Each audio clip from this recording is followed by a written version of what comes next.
அந்த பொம்மை கதவின் அருகே நின்று கொண்டிருந்தது.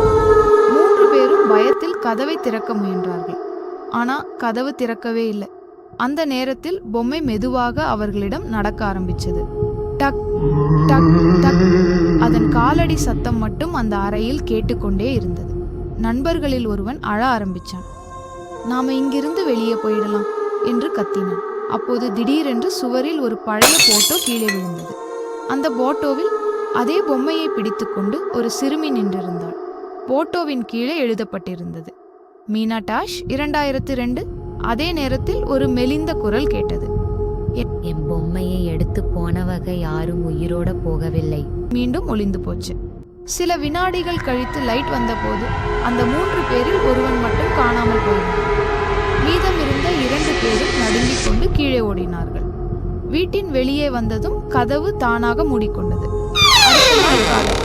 காணாமல் போன நண்பனின் செருப்பு மட்டும் அந்த வீட்டின் வாசலில் இருந்தது.